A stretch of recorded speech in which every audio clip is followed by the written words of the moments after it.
Bismillahirrahmanirrahim. Salatu wassalamu ala rasulillah, Mustafa al-Amin. Au nom de Dieu, clément et miséricordieux. Bismillah, mes chers auditeurs, contente d'être avec vous. J'espère que votre ramadan se passe bien et que vous poursuivez votre quête d'excellence sur le chemin d'Allah. Nous poursuivons notre série intitulée La foi comme vecteur de changement pour montrer comment Allah a créé l'être humain et lui a donné ce tout qu'il faut afin de vivre la meilleure vie possible, qu'il puisse recevoir et comprendre les ordres d'Allah, ce qu'il doit faire, ce qu'il ne doit pas faire, afin qu'il puisse accomplir sa mission de représentation de son Créateur sur terre. Si nous suivons le code, les lois définies par le bon Dieu, nous pourrons être parmi les meilleurs, parmi ceux qui excellent. Allah ne nous ordonne, ne nous demande que ce qui est bénéfique pour nous. On doit être sûr de ça. Rien de ce qu'il exige de nous ou nous ordonne d'éviter ne peut nous être nuisible. Allah choisit le meilleur pour nous, le meilleur pour chacun de nous, car nous sommes différents. Et chacun a ses besoins aussi. Le mois de Ramadan est l'opportunité de s'améliorer, de se rattraper. Si pendant le reste de l'année, les 11 autres mois, nous avons été négligents, nous avons été insouciants, et ça peut arriver, alors nous offre la possibilité, notre bon Dieu nous offre la possibilité de nous purifier, de nous élever, de multiplier la récompense de nos bonnes œuvres, de nous sauver de l'enfer.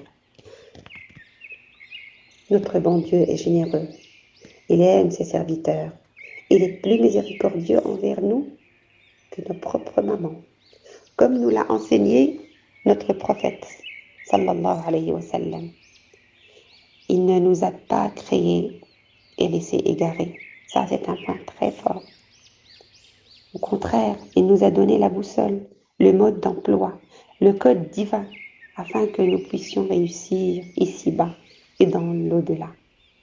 Avoir la foi, mes chers auditeurs, est une bénédiction que l'on souhaite partager avec nos proches et les moins proches, pour que tout le monde puisse y goûter, que tout le monde puisse en savourer la douceur et en récolter les fruits. Bi'idhnillah. On voudrait que ce mois soit l'occasion de nous rapprocher d'Allah, qui est d'ailleurs toujours très proche. Il est plus proche de nous que notre veine jugulaire. C'est l'occasion de renouveler sa foi. Cela à travers le jeûne, qui est par ailleurs l'occasion aussi de purifier son corps à travers une purification interne et externe. On purifie son cœur de toutes les maladies du cœur, telles que la jalousie, la rancœur, l'égoïsme, l'ostentation et d'autres.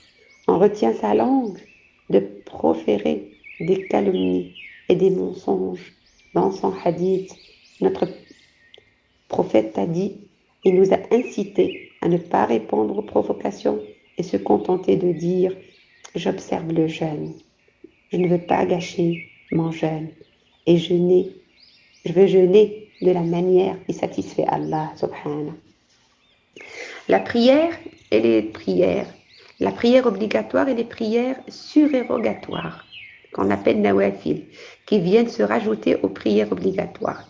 Ils sont également l'occasion pour ceux qui ont été négligents de se rapprocher d'Allah, d'établir un lien solide avec lui, de demander pardon, de se remettre en cause, de s'investir dans les actions de bienfaisance et d'accroître notre amour pour Allah et l'amour d'Allah pour nous. Cet amour, cette obéissance, ce lien nous procure une paix intérieure, nous permet de nous élever, de nous attacher à Allah au lieu de nous attacher aux gens qui parfois peuvent être à l'origine de notre perdition. En s'attachant au Dieu des créatures, au Créateur des cieux et de la terre, on s'attache à celui qui a en main notre destin, nos moyens de subsistance, notre bonheur tout est entre ses mains.